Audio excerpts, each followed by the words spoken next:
89 and 88, two headline numbers from this new Goldman Sachs 10,000 Small Businesses Voices national survey.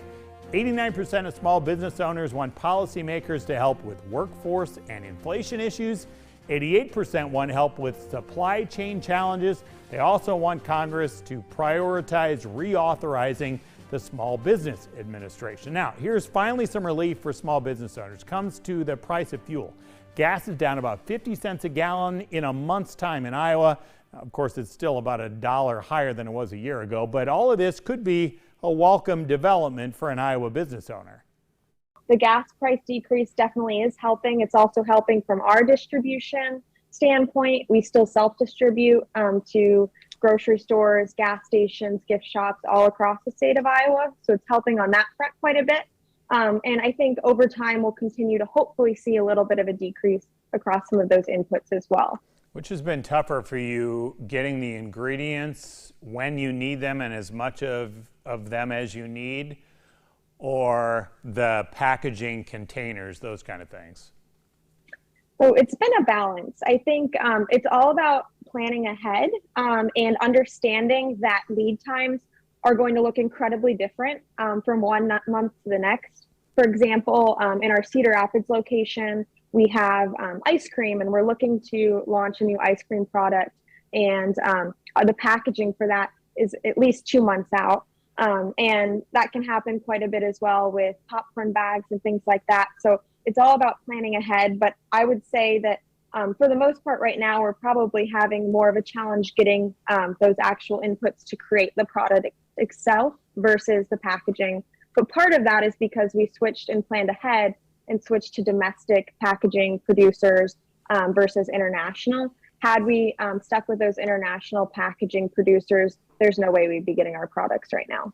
So moving forward, what's your biggest concern here? Is it supply? Is it cost? Is it labor? What's the thing that keeps you up?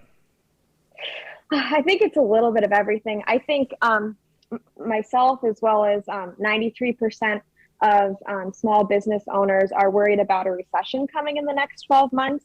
And that is definitely something that keeps me up at night. We are poised and hungry for growth. We're closing on our second acquisition of the year this month, and are really trying to grow from that standpoint. But I think there's definitely this looming feeling of, okay, how much growth can we continue to stomach if things drastically change in the economy? And I mean, we're already balancing, like we've discussed, all of these different pressures with inflation, workforce, supply chain. And so we want to continue to grow, and we're excited about that. But there's definitely a lot of scary times ahead. And I think that's part of why we're all going together in this summit. We want to be a voice together to really advocate for small businesses and make these issues known and help to try to brainstorm solutions. But it's definitely a scary thought and something that is a constant thing on, I think, every small business owner's mind right now. How many employees do you have right now, and how many do you want for this expansion ahead? Yes, we have roughly 50 employees right now.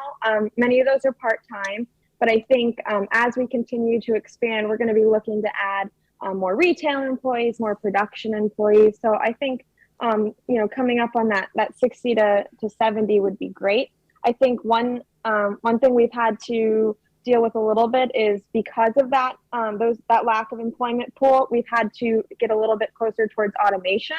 And so that's been an interesting balance. And while we'll continue to have a lot of jobs going forward, we've just had to kind of go towards that out of bare necessity because we can't find people to fill these roles. No doubt challenges remain. Coming up next, a prediction when it comes to Biden-Trump 2.